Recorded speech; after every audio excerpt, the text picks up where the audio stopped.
Lakers front office is terrible since 2013. So many players that we just let go and got nothing out of them. Many bad trade signings, many star free agents we didn't get. We are lucky to win one in 2020. Okay. So I was thinking about this. There was an article that came out. I'll keep this up for a second here. There was an article that came out. This was back in December of 2024. So before we turn the calendar year, before obviously the NBA trade deadline, before the Lakers were able to get their hands on Luka Doncic, before any of that, there was an article in The Athletic. What are the top 10 front offices in the NBA? Here's how 40 executives voted. So this is general managers, team presidents. These are front offices in the NBA that voted. Who are the top 10 front offices in the NBA? This is why I kind of want to do this, because when I'm watching the game yesterday, I'm typically watching from a Laker lens. I want to see how I could tie things back to the Lakers. And that's probably why, obviously we were having the conversation about Alex Caruso this morning. But I'm watching the Oklahoma City Thunder yesterday, and I'm watching the youngest team in the NBA. They're halfway through their goal.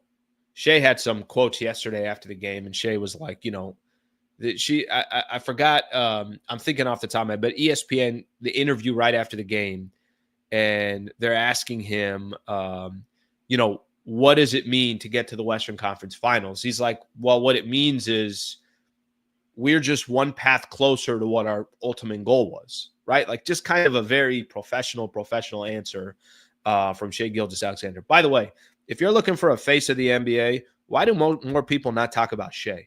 Like what more do you want from a player?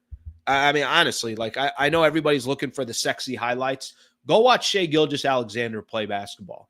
If you want to go find a face of the NBA, go watch that guy play the game and then go listen to him post-game interviews and go listen to him how he talks about the rest of his teammates.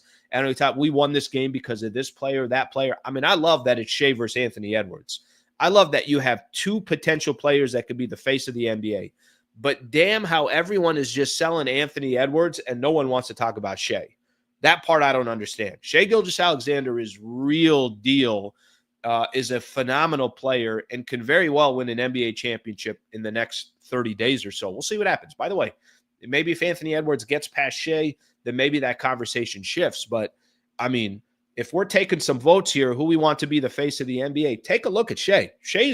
You don't get any better than Shai. And Shai plays the game the right way. I mean, I'm a fan of Shai Gilgeous-Alexander.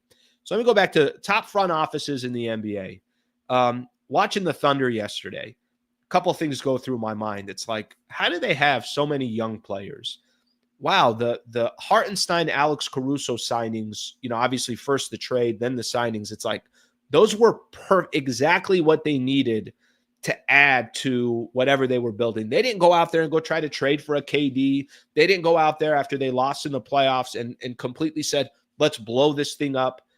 There's a very, very calculated method to the Oklahoma City Thunder that I'm jealous of. I'm jealous of their front office. I am. That's the best front office in the NBA. I mentioned that this article that I was talking about, top 10 front offices in the NBA. You know who's number one, and it's not even close? The way they did this, there's like a point system that they did here in regards to if an executive gave you a first place vote, then that was worth 10 points. If an executive gave you 7 points, if an executive gave you a second place vote, that was worth 7 points. The Oklahoma City Thunder, according to these 40 NBA executives, were so by far the best front office in the NBA. They circled around Boston and Miami. If you added, I told you there's a point system here. If you added Boston and Miami, who were 2 and 3 in the best front offices in the NBA, they barely eclipse what the Oklahoma City Thunder got. The point that I'm trying to make is the Oklahoma City Thunder are just ran completely different. They don't have the same resources as the Lakers. They don't have the same brand as the Lakers. They don't have the same attraction as the Lakers. They don't have the same marketing as the Lakers, market size. I mean, they are at a disadvantage like you couldn't imagine when it comes to front offices. They are running circles around the league. I mean, just completely running circles around the league. If I say Sam Presti, by the way, I'm not even trying to go after Rob Pelinka. I swear I'm not. But if I say Sam Presti and Rob Pelinka, that they can't be in the same conversation. They just can't.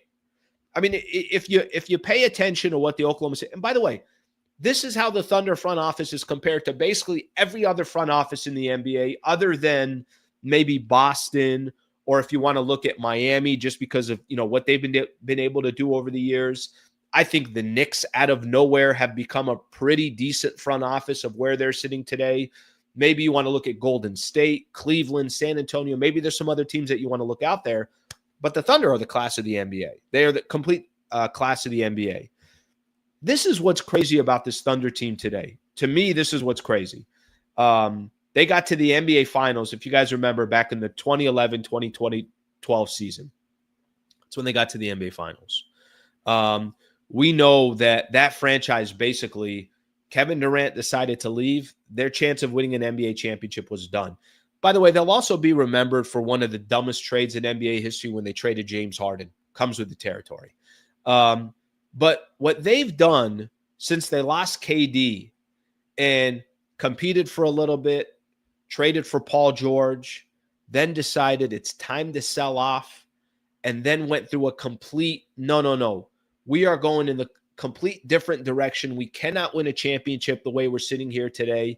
We know what they got from the Clippers, including the MVP, that coming up to be the MVP, all the draft picks they got, plus Shai Gilgeous-Alexander. They got a ton for Russell Westbrook. Then they, went out and signed a coach that nobody even knew, that kind of comes in, a young coach that's going to figure out how to build with them. They got all these draft picks and assets and everything that they're doing. They've ran circles around the NBA. I don't know where Rob Pelinka, where he ranks in the NBA as far as front offices go. I don't know, maybe where it puts him now since the Luka trade. Clearly, that's going to – this was in 2024 that this came out, so it wasn't in 2025. So, that doesn't equate the Luka trade, and the Luka trade obviously changes everything for Rob Pelinka. But, damn, that front office does something. I said this before, I'll say it again. I'm jealous of their front office because they don't build just for today. They build sustainability. And I think if there's one thing for me that's frustrating with the Lakers, everything is so wild. There's just wild swings up and down.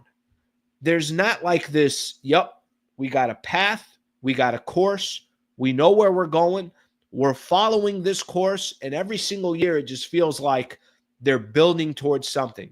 For the Lakers, it's like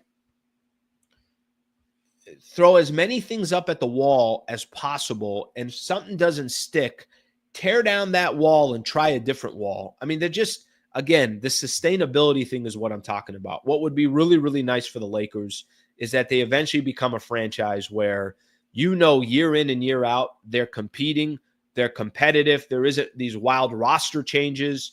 You kind of believe in what that roster is, and you believe that the front office has taken things in the right direction. And that's not always easy to say. And I'm actually one that's optimistic about what I think the Lakers' future is. But damn, is it tough to look at what the Thunder are doing, how they're doing it, watching Sam Presti, and then looking at the Lakers. It's like every single year I'm like, I don't know where this is going. I don't know where this is going. All right, thank you very much for watching the clip. Just want to give a shout out here to one of our partners, the Wallace Firm. They are official injury attorney of the Sliwa Show and Hoops Talk, the entire channel. If you are ever in a need, and I hope you're not, but some type of serious injury with yourself or a family member of yours, I would like to personally help you by introducing you to the best in the business, Brad Wallace and the Wallace Firm. Also got a URL out here that you can use as well. Just go to wallacewins.com/Sliwa. Thank you for their partnership, and thank you for being a part of the Sliwa Show.